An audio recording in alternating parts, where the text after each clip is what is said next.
dans Chronique Histoire. Je continue ma série de cette semaine, à savoir le courrier des lectrices d'une revue féminine des années 80. Je voulais montrer à travers cette série que malheureusement la situation des femmes en près de 40 ans n'a pas évolué.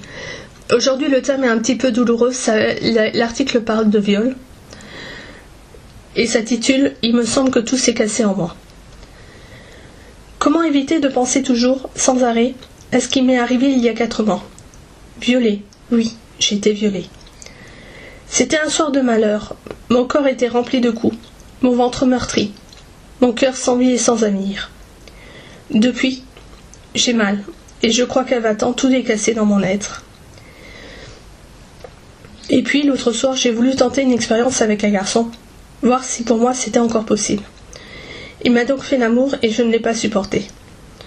Je me suis retrouvée hurlante, le suppliant de ne pas me toucher, de me laisser. Je sentais ses doigts me brûler. J'avais envie de vomir, vomir toujours. Je le voyais, lui, l'autre, ce monstre qui m'a broyé. Bien sûr, ce garçon qui ne savait rien n'a pas compris. Il ne savait pas que j'ai peur de tous les hommes, sur la route, au supermarché, partout, que l'angoisse m'étouffe au moindre contact.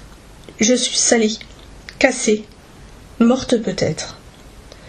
Je deviens folle à force de ressasser le moment où tout s'est écroulé. Je demande pardon aussi à ce garçon que j'ai utilisé sans qu'il le sache, parce que je le haïssais avant même de le connaître, parce que je ne sais plus aimer. Bien sûr, ils ne pouvaient pas comprendre. Mais peuvent-ils comprendre eux tous, qui ne seront jamais bafoués, cassés, brisés, vidés, violés? Je ne crois plus en eux. J'ai voulu essayer une dernière fois, mais je les déteste. Ils m'ont fait mal, à 20 ans. Je voulais vivre pourtant, et malgré ma honte, je me décide à vous écrire, après avoir beaucoup hésité. Aidez-moi. J'ai besoin de vos conseils, de vos expériences. Comment éviter de me penser, toujours? Il faut que je vive pour ceux qui m'aiment et qui ne sauront jamais. S'il vous plaît, écrivez-moi. Suis-je encore capable de vivre?